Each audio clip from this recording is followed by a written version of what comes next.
Howdy guys, and welcome back. Ruckus here with, as promised, some subscriber replays. So let's get straight into it. The first submission today is by Haribon1 in the tier 7 German medium tank, the Panther. Haribon, something of a Panther expert it would seem. He sent me 5 replays.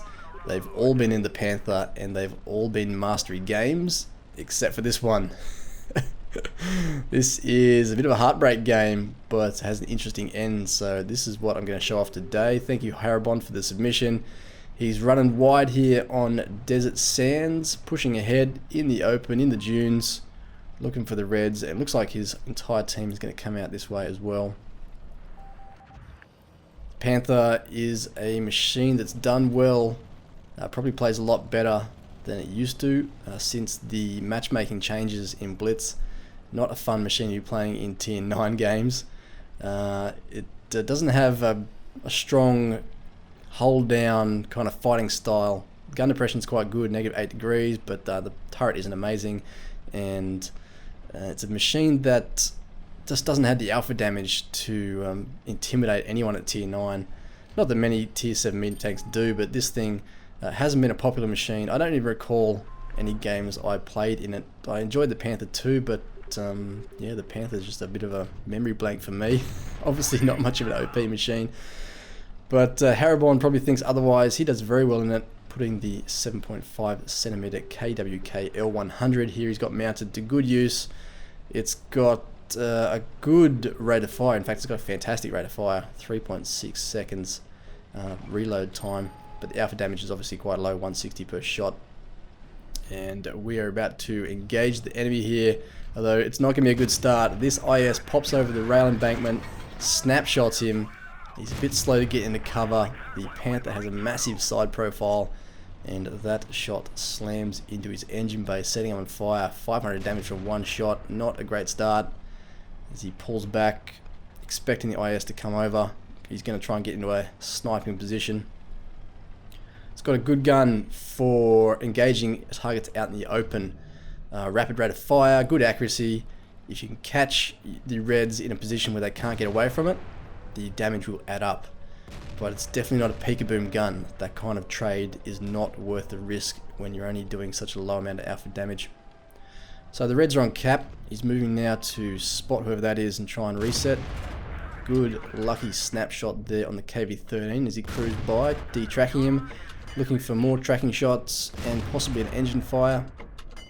KV-13 disappears, takes a risk, not quite able to get him again. He slips away before the reload.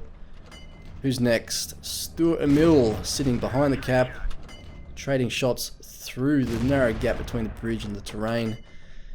He is in an easier position to score hits. The Emil, when you're on that side of the train tracks, it's almost impossible to hit targets out in the open. So he realizes that, he's backing away. There's another tracking shot. Fires blind again. Decides not to risk it again though. Swaps his attention to the target he can see, or he could see. KV-2 there. His team is 2 tanks down. Emil's back. Stubborn Emil. Now a one-shot kill. Come on. A little bit more aim time. Right, first target down. Swaps back to the KV-2, but field of fire there too narrow. Things are struggling to his right. Looks like his allies are gonna fall there over the rail embankment. Trying to get some cheeky shots on the KV-2, but it's just not having any of it. Yep, surely, yep, there's a hit.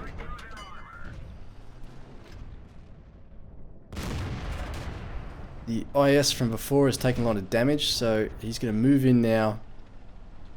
Try and remove the tier 7 heavy tank. This will be a valuable kill if you can get it.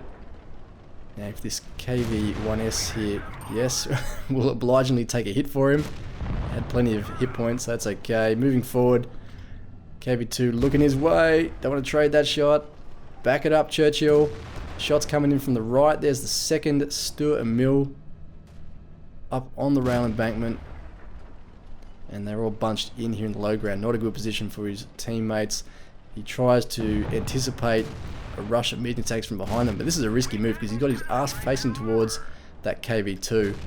I would have expected to take a hit here. It's a very dicey position to be in, but not much he can do about it. He's being rushed by the KV-13, and to his right, T-34-85, Tier 6 Soviet medium tank. So the team will have to look out for themselves. It's only him and the Churchill 1 now, who has done a very good job in taking out the KV-2 before falling to the T-34-85. Harabon by himself against 3. T-34-85 gets one more shot at him before he's taken out of the game. 1 versus 2. Harabon on 4 kills with just over 350 hit points remaining. Remove the T-150, and now it's just him versus this second Stuart Emil. Back it up. Back it up.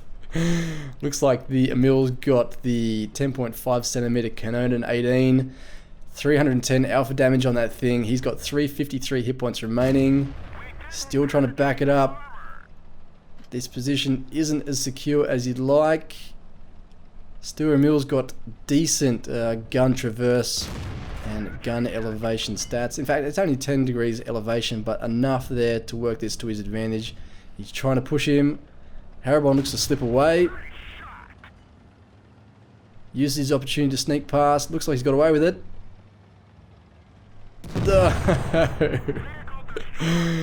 How? I did not expect the Emil to be able to turn around and get that snapshot off then. Obviously that guy, very confident in the controls. He did quite well there to keep the pressure on and prevent Harabon from slipping away or turning that one-on-one into something that would be to his advantage. He was pretty upset in the email he sent me along with that replay. He wanted to know what I would have done differently in that situation. And I've looked back over it a few times and there really wasn't much that he did wrong there. I mean, possibly whilst he was backing out, he could have tried to slip away, disengage completely from the Stuart Emil, use the distance and probably the better accuracy of the gun from long range to keep that situation to his advantage. But that's assuming he had the time to do that. The Stuart was pushing hard, probably would have had him locked down there regardless. Besides that, there was one moment where an opportunity presented itself, and that was as the Stuart came around the wreck of the KV-13, giving him a potential tracking shot. Had he have taken that and landed it and detracked him, perhaps he could have snuck in behind and that would have been the game done. But yeah, the guy in the Stuart, props to him, he obviously knew his way around the controls and didn't allow Harabon breathing space there to get into a position that would have been at his advantage. So well played to the both of them. Harabon coming away with a 3rd class badge, the Radleys, and a Top Gun. Did 3.8k damage. The Stuart coming out top of his team as well, 4 kills, 2.2k damage. Giga Axel, well played as well, mate. Replay number 2 is sent in by Demon Razgriz _16, an ST1 platoon match with himself and Cyanide, Tier 9 battle on Canal. And the visual quality of this replay is a little bit worse than the previous one, but don't adjust your TV sets, it will clear itself out in just a bit.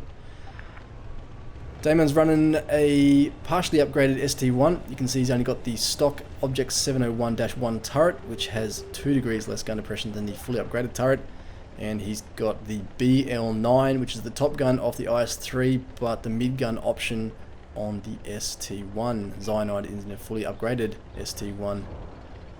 As they push into the open ground here. Snapshot on the E50 out in the open. Connects, no damage. It would have been amazing had that have done damage. It's amazing that it hit him in the first place. Shots coming in against Cyanide. There's an M103 hidden away there in the center of the map. Dangerous gun, dangerous tank. Don't want one of those shooting at your rear. They've both got his attention, daring him to come out again. And already, Damon's team not off to a good start.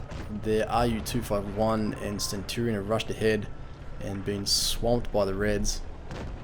Not a good start. 2 tanks down.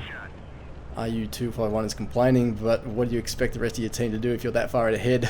They were coming as fast as they could. The Indian here is not going to last much longer as well. Already they're on the defensive.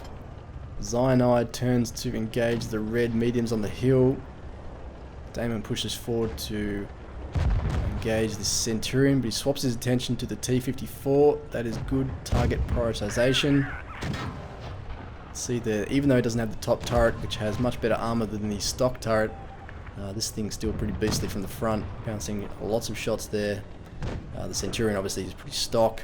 Does have a high penetration gun though, and he has the fortune of coming up against the only T-54 driver in the game who does not fire heat rounds. Well, maybe not the only. 2 tanks down they are at this point in time as they double tap the Centurion, pulling back scores by 1, and they're both now facing off against an ST1. This will be a more difficult target for the BL9, which has worse penetration stats than the Top Gun, the M62 T2. Slightly worse accuracy and rate of fire too. But is that ST1 firing HE at him? I think it is, even though it looks like he's a fully upgraded ST1.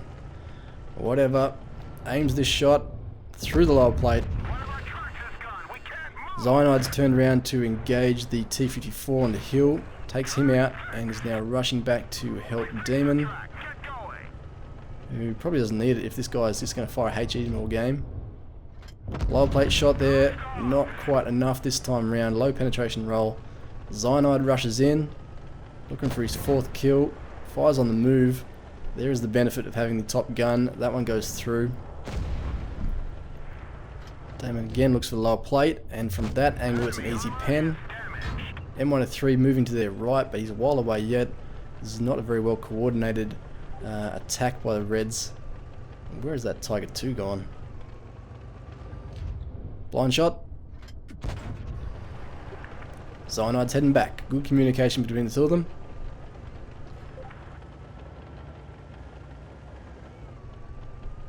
Where have they all gone? Here's the Tiger 2. He's back. That blind shot before did not connect. Lower plate shot does connect. Getting some pretty accurate shots here from this. I bet you his tank is only at probably about a 70 or 80% crew here. It's a fairly new machine for him. Here's the M103. Snapshot against the turret, bounces off. And where has Cyanide gone? Looks like he's coming in from behind. There he goes. Takes out the enemy ST1. He's being rushed now by the M103. Low plate shot when you can take it against the... not against the beak. You want to hit the sides there next to the track. And that was a well placed shot. Cyanide's in behind him. This M103 is doomed. Looking for a shot here. That's not... You don't really want to face hug an M103 like that. Cyanide gets the kill. That's his 5th. Takes his time to line up the Tiger 2. Another good hit with engine damage. Cyanide politely asks for the last kill. And Damon obliges. This is why you need to play with platoon mates. It just makes things so much easier for you.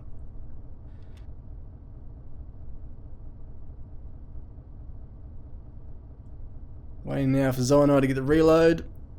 And there it is, his 6th kill for the pools. Very well played to the both of them now. Let's move into the post-game results. $20,000 credit bonus for that one. 3rd class Confederate steel wall, crucial contribution. 51,000 credits all up. Almost 8,000 damage between the two of them. Very nicely played Tier 9 game in the ST1 platoon. And that's it for today's episode, guys. Thank you once again for watching, and I'll catch you soon on the next one. Peace.